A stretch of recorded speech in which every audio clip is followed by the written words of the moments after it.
Oi meninas, hoje eu vou fazer o que você vai 5 coisas que você pode fazer num dia de chuva. 1. Chamar sua amiga para ir na sua casa.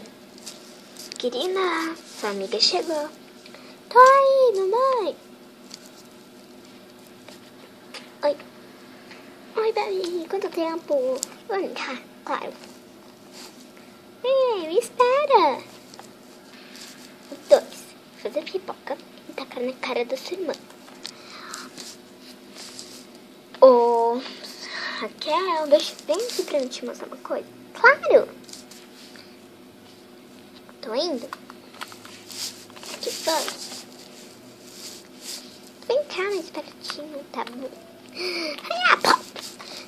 Ai, essa não foi boa, viu?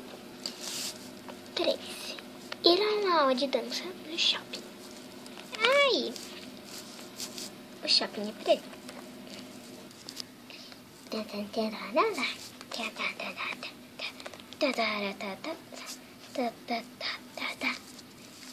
Quatro. Inventar apelidos às pessoas que passam na sua frente no shopping. Ai, tô entediada. Tive uma ideia. Vou inventar apelidos para as pessoas. Vai, filha!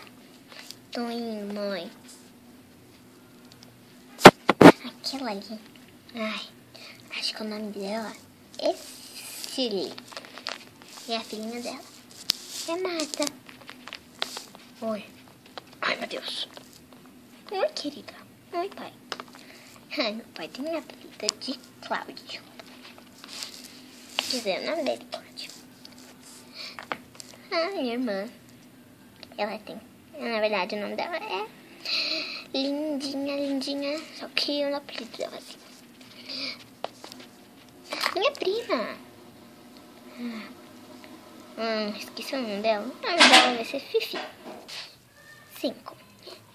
Assistir um filme que você nunca assistiu com uma amiga e sempre ficar assistindo um de terror. Porque você pode dar susto no meio do filme na cara dela. Amiga, fala por aqui, vem. Tô indo. Ai, esqueci de pegar a pipoca. Ai, deixa que eu vou. Que você tá? Amiga, eu vou ter com a pipoca. Amiga, que foi? Tô dormindo. Ai. Vamos assistir o filme, claro. O que será que aconteceu com a garota? Não entrei. Então, gente, foi esse meu vídeo. Espero que tenham gostado. Inscreva-se no canal, dê o seu gostei. E até o próximo vídeo. Tchau!